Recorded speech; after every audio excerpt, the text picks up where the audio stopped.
So I think that should be most of us back, and we've got quite a lot to cover this evening, so I shan't dilly-dally. According to my screen, there are 50 people here, which is lovely, so welcome to you all. As Sadharaja said, this is the second talk in the exploration, the theme exploring community in a divided world. And it's based on a talk given by Bhante Sangharakshita, the founder of Triratna in 1978. It's actually part of a series of talks which were given to the Order Convention of that year of 1978. So, I'll be doing, very little justice to the wealth and depth of that series of talks, but they are available on Free Buddhist Audio. They are available both as audio recordings, so you can listen to them, and they've also been transcribed. So if you'd rather just download and read them, you can do that also. But the one I'm going to be looking at this evening was called A Vision of History. And so it kind of starts off with a question. It sort of starts off with the question, why do we come together? Why do people come together here on Zoom? Why do we come together here in the Buddha, or when we can, in the Buddhist Center at Sangha Night or in any other kind of groupings? Why do we do that? Well, there's various answers to that question. First of all, it helps us deepen our knowledge.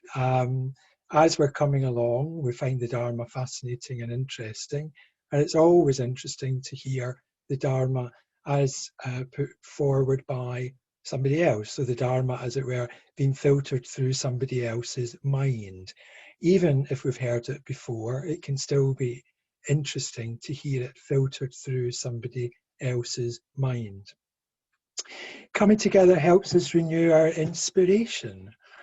We can get a little bit moribund, particularly when we're all locked down at home. We're not seeing each other. Our lives are, in some ways, more limited than we're used to them being.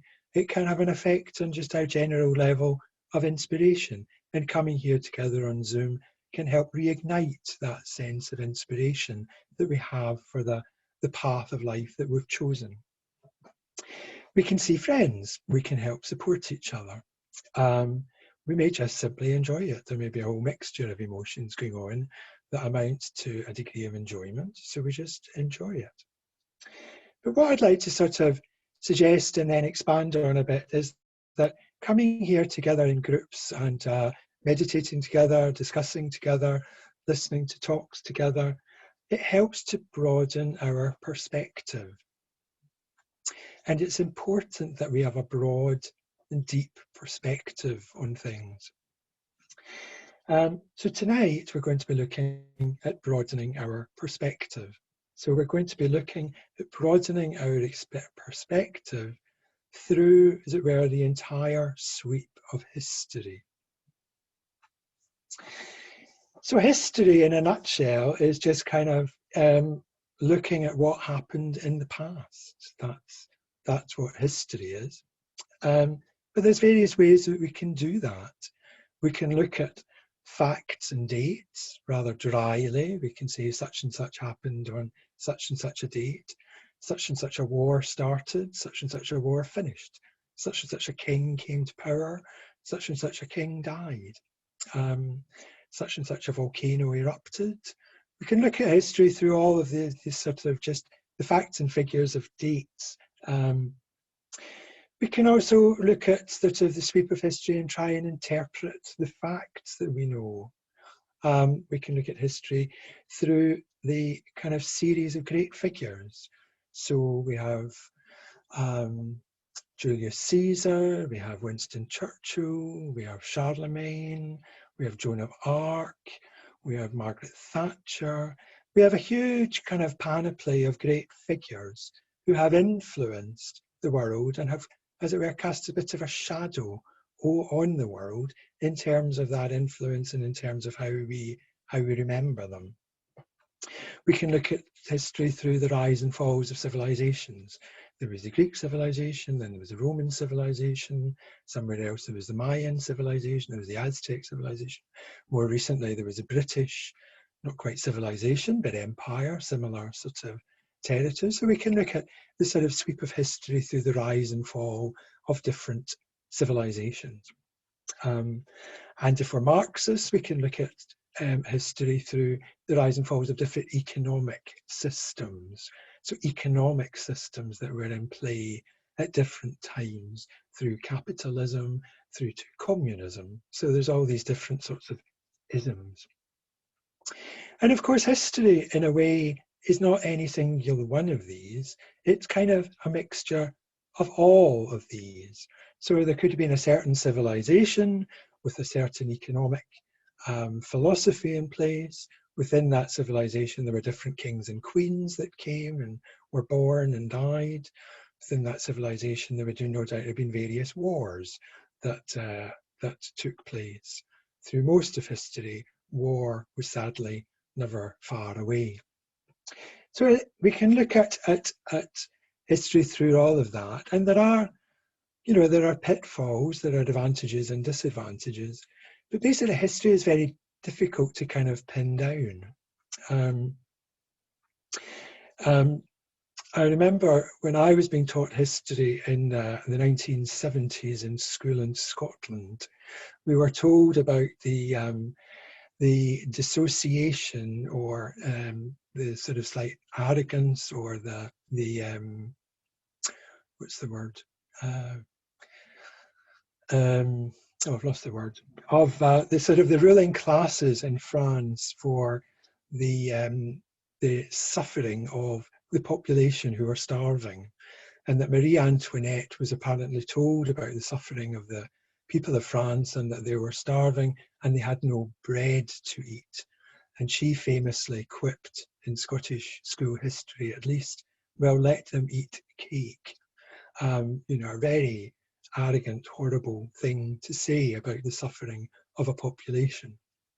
But I remember, for me, there was almost a sort of direct line between Marie Antoinette saying that and then there being a French Revolution, almost to the extent that if she hadn't said that, maybe there wouldn't have been. And then some years later, I was actually living in France. I lived there for 3 or 4 years at a very, very lovely time. And for whatever reason, it came up in conversation with some French friends I had that Marie Antoinette almost caused the French Revolution by saying, let them eat cake. And I was quite astounded that the French had never heard of this expression. They'd never heard that Marie Antoinette apparently said, let them eat cake, when informed that the French people were starving through a lack of bread. So I very quickly learned at that point that interpreting history and learning history and being correct is a very, very difficult thing to do. We weren't there. The people involved aren't alive. We don't necessarily have everything written down. We don't have everybody's diaries that we can compare on their thoughts. So it's very difficult to kind of, have a true sense of history. But one thing that Sangharakshita kind of drew out in his talk, and that I'll be looking at in a bit more detail now, is a particular age in history, which is known as the Axial Age. So this was a period of history from roughly about 800 BCE, before the Common Era, right up to the start of the Common Era. So not quite a century, but roughly kind of 500-800 years worth of history. And during that time, during the so-called Axial Age, they emerged throughout the world in various different places, so in Palestine, in India, in Greece, and in China, some quite influential individuals. And it's quite sort of surprising in a way that so many influential individuals should arise independently over such a short period of time. Their actual lives may not have overlapped. I don't know the exact dates of everyone. They may not have actually overlapped. They probably had no contact with There was probably no contact with them directly with each other, but it is interesting that over a short period of time these people emerged.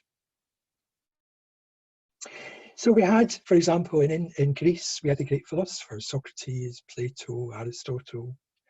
In Palestine, we of course had Jesus, who was so influential that actually time is measured around his birth. He is the difference between BCE and CE. In China, we had Confucius, who became extremely influential in the East. And of course, in India, we had the arrival of the Buddha. So the Buddha was born about 2,500 years ago. And what in a way was so interesting about these people was the kind of questions that they posed. So each of these people, the philosophers, the Buddha, to extent Jesus, they all kind of explored, what is life for? Why am I here? What does it mean to be a human being? How can I lead a fulfilling human life? And they all, well, certainly the Buddha and Jesus, they laid down a code of ethics. Now, I'm not saying that people prior to that time didn't have these sorts of questions, or that no ethical codes were laid down. But it's just interesting that these people all arose kind of in such a short period of time, and every one of them cast a very, very long shadow through many, many hundreds of years into the future, right up to the present day, and no doubt further on into the future. So these have been quite seminal and quite influential individuals. So the codes of ethics, obviously we have the 10 commandments in the Christian church, and we have our own 5 precepts.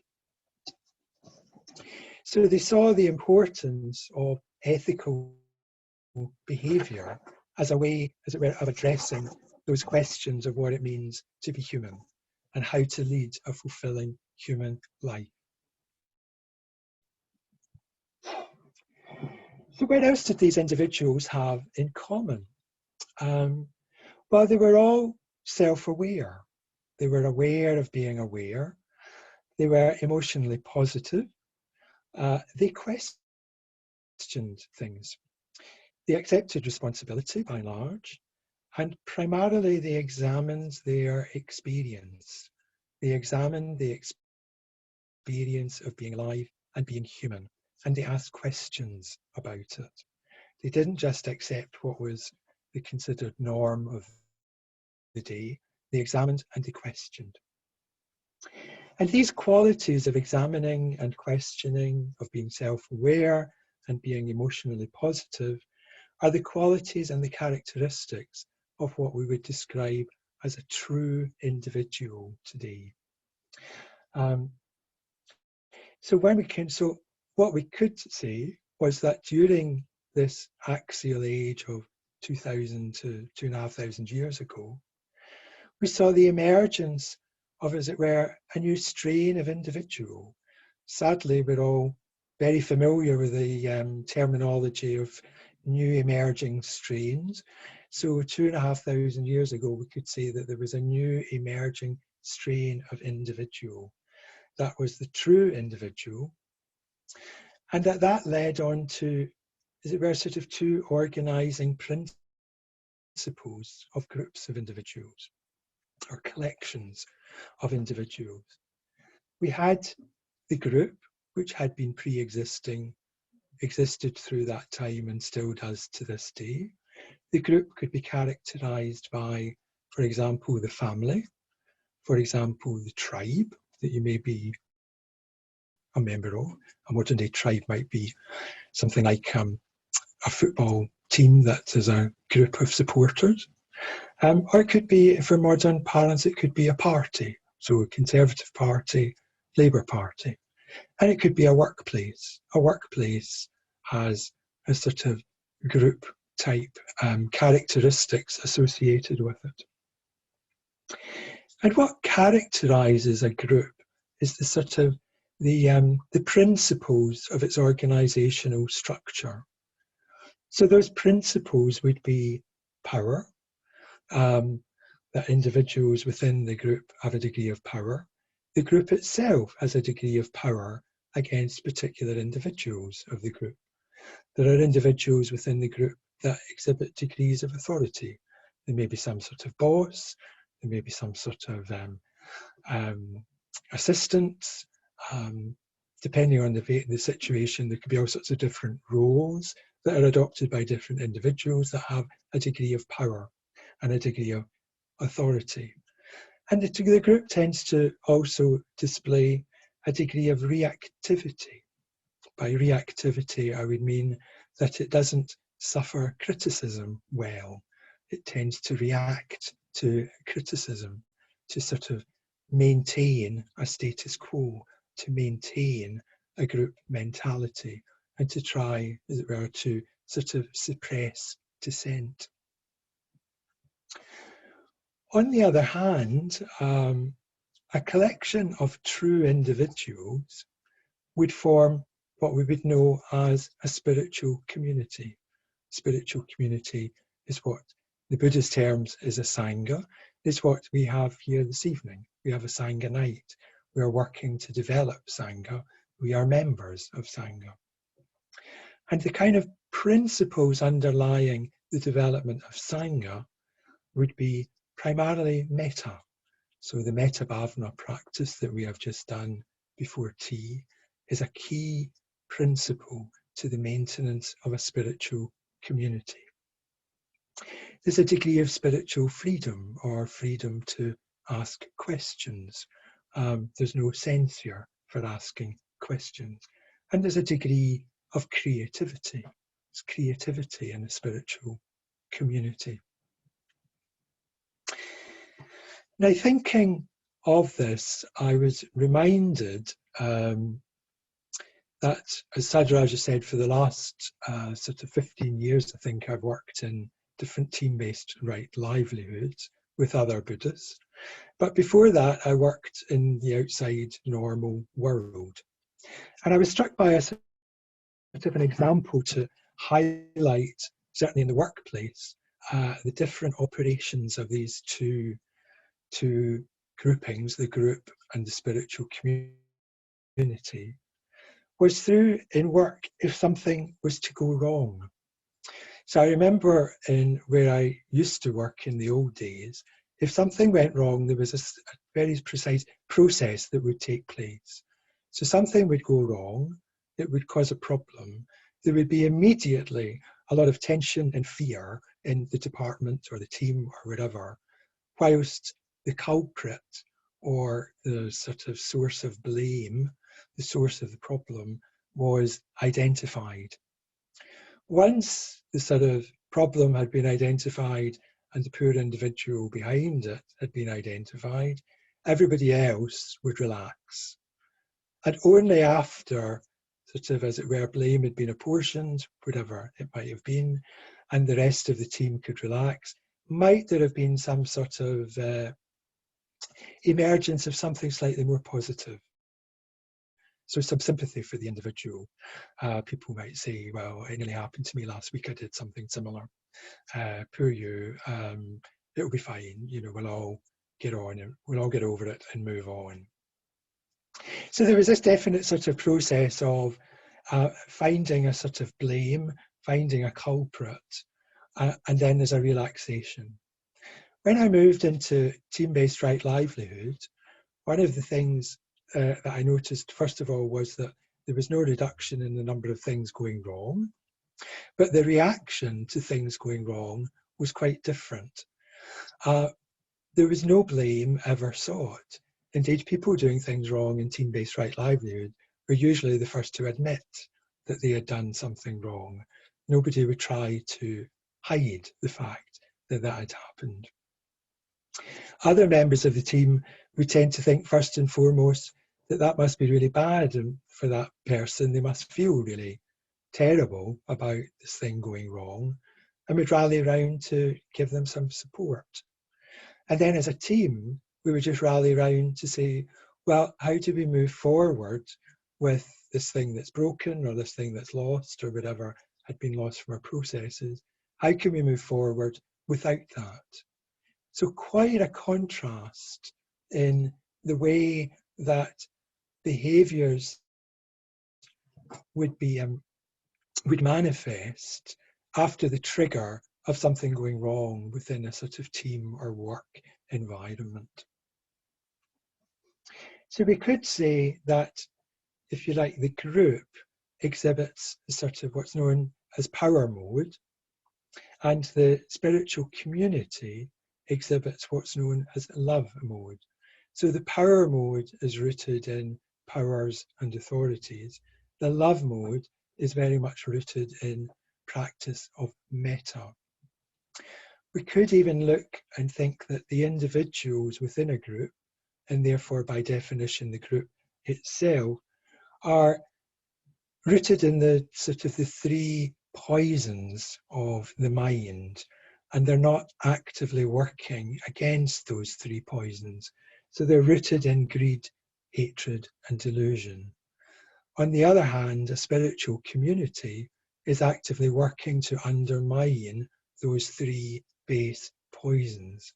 And the spiritual community is actively engaged in promoting generosity, compassion, and wisdom.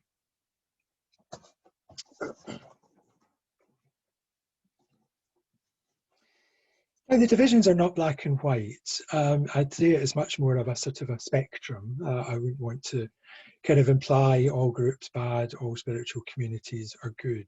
I think there's a spectrum between them that very much depends on the activities of the individuals within the groups. We're probably all members of groups, as well as being members of a Buddhist Sangha. We'll be members of a family, for example, as a form of group, and we'll be members of different workplaces that may be more or less sort of group-like or community-like. I'm lucky enough to work in a team-based right livelihood. I would say it was very much more community-like. And some groups, of course, are incredibly useful. The NHS, for example, could be an example of a group, but we're all extremely grateful that that has been here over the last year for us all.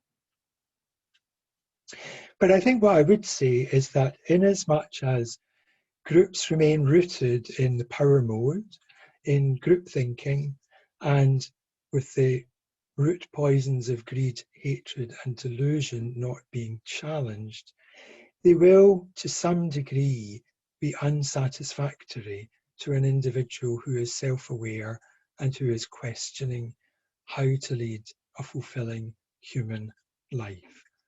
To some degree, there will be an unsatisfactoriness.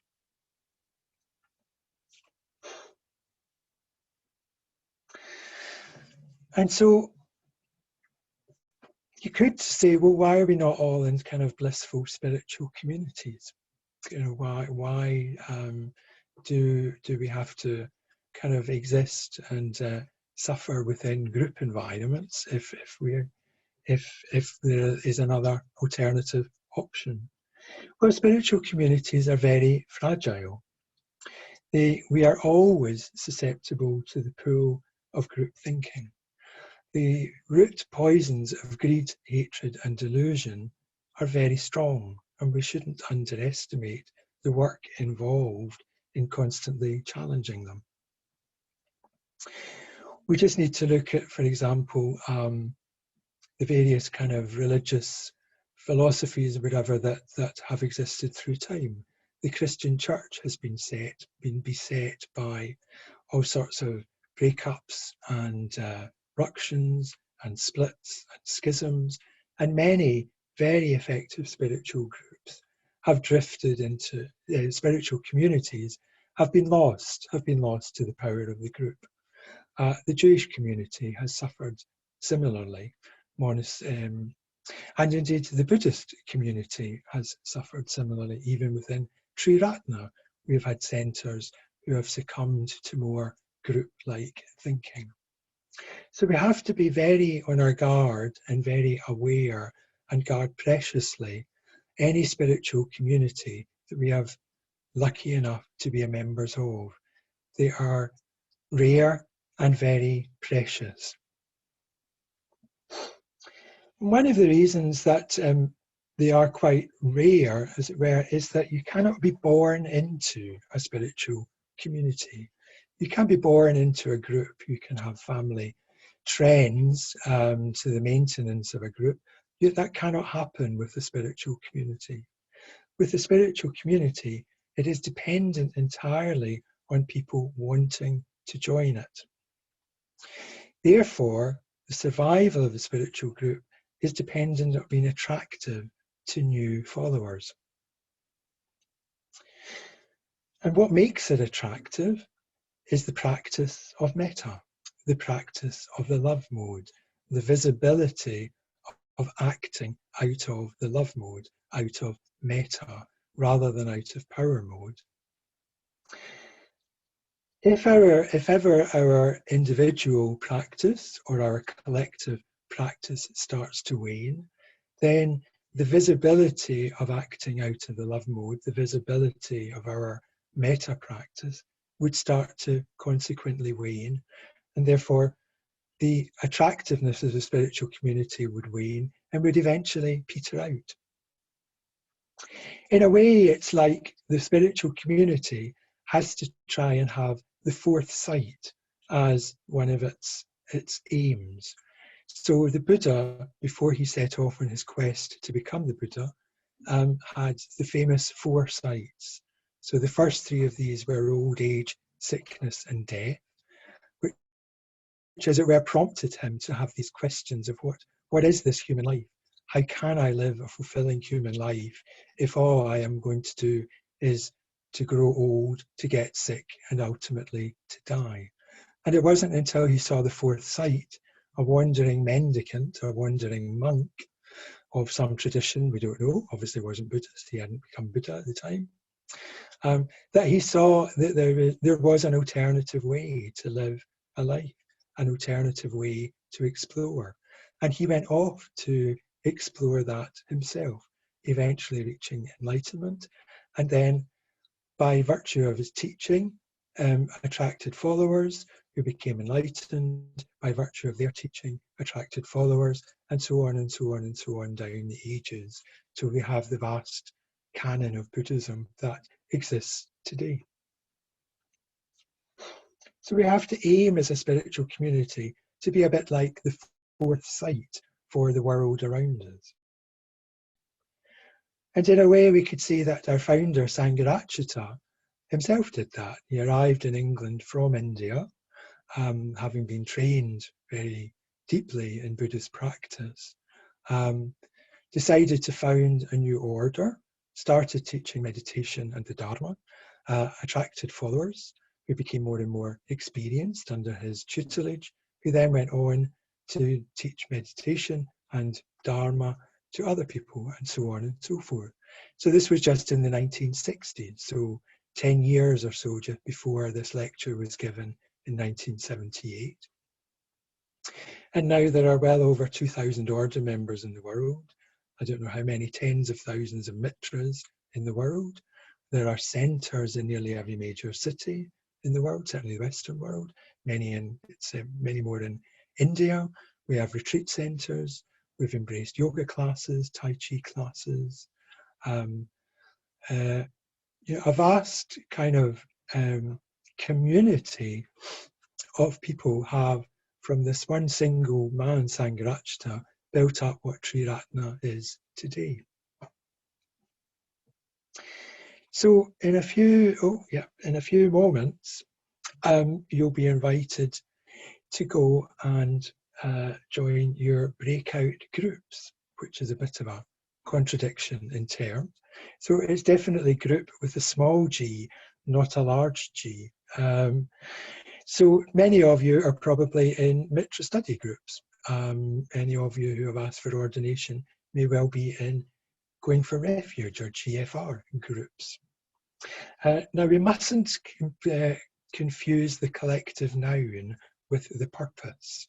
The purpose of these groups is not to be a group. The purpose of these groups is to form spiritual community. It is to interact with each other based on the love mode and based on a practice of metta and based on attempting to become true individuals for ourselves and hoping and helping all others to become true individuals themselves and to lead the most fulfilling human life that they can. So in your breakout community in a few moments, there are a couple of questions. I mean, by all means, just introduce yourself, say hello, be friendly, enjoy being with each other. But if you want to explore, there's a couple of questions I've prepared for you. One is, what is it that attracts you to this centre? Or what is it that attracted you to this centre if you've been going? If you've been coming for a while, what keeps you coming back? And the second question that you may get round to exploring is, have you ever yourself experienced any unsatisfactoriness in a group situation? So at that point, I'll invite Adele to assign us all to groups, and I hope you enjoy your ongoing discussions. Thank you.